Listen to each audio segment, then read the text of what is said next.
జిల్లా నూజివీడు మండలం మర్రిబందల్లో ఎన్టీఆర్ విగ్రహాన్ని ఆవిష్కరించారు। ఈ కార్యక్రమంలో మంత్రి కొలుసు పార్థసారథి, ఏలూరు ఎంపీ పుట్టా మహేష్ కుమార్, ఏపీ అబ్కర్ చైర్మన్ గన్ని వీరాంజనేయులు పాల్గొన్నారు। ఎన్టీఆర్ విగ్రహానికి పూలమాలలు వేసి ఘనంగా నివాళులర్పించారు। టీడీపీ కార్యాలయాన్ని మంత్రి కొలుసు పార్థసారథి ప్రారంభించారు। ఎన్టీఆర్ ఆంధ్రప్రదేశ్పై తిరుగులేని ముద్ర వేశారని అన్నారు। కూటమి ప్రభుత్వం 16 నెలల్లో సంక్షేమాన్ని 1,00,000 కోట్ల రూపాయలు ఖర్చు చేసిందన్నారు। సూపర్ 6 పథకాలు అమలుతో మంచి ప్రభుత్వంగా పేరు తెచ్చుకున్నామన్నారు।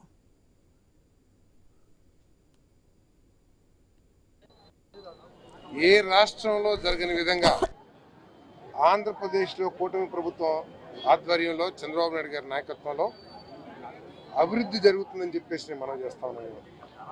కేవలం అభివృద్ధి కాకుండా సంక్షేమ కార్యక్రమాల్ని, కొన్ని లక్ష్యంతో కూడుకున్న కార్యక్రమాల్ని పెద్ద ఎత్తున చేస్తూ దేశంలో అన్ని రాష్ట్రాల ముఖ్యమంత్రులు కూడా ఏం జరుగుతుంది ఆంధ్రప్రదేశ్లో అని చూసే పరిస్థితికి ఈ రాష్ట్రాన్ని చంద్రబాబు నాయుడు గారు తీసుకొచ్చారని చెప్పేసి మనం చేస్తాము।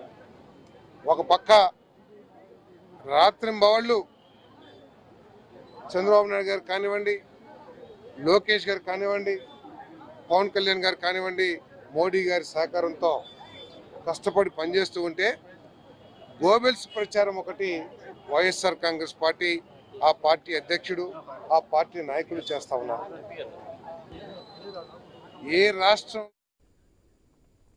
ఎన్టీఆర్ వల్ల ఎందరో నాయకులు పదవులు పొందారని ఏలూరు ఎంపీ పుట్టా మహేష్ అన్నారు। సీఎం చంద్రబాబు, మంత్రి నారా లోకేష్ రాష్ట్రానికి పెట్టుబడులు తెచ్చేందుకు ఎంతో ప్రయత్నం చేస్తున్నారని తెలిపారు। డిప్యూటీ సీఎం పవన్ కళ్యాణ్ రాష్ట్ర అభివృద్ధిపై ప్రత్యేక దృష్టి పెట్టారని చెప్పారు।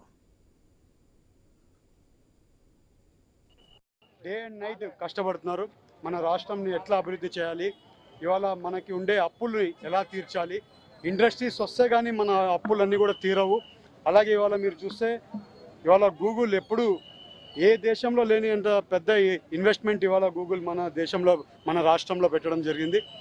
వైజాగ్ని అభివృద్ధి చేస్తాం, అలాగే ఐటీని అక్కడ అభివృద్ధి చేస్తామని అప్పుడు చెప్పిన మాటకి ఇవాళ కట్టుబడిగా, అలాగే 20 లక్షల ఉద్యోగాలు ఇచ్చే రకంగానే పనులు చేస్తున్నాము। అలాగే ఇవాళ మీరు చూస్తే సూపర్ 6 అన్నీ కూడా సూపర్ హిట్ లాగా అన్నీ ఇచ్చాము। ప్రజాపాలన ప్రభుత్వంలో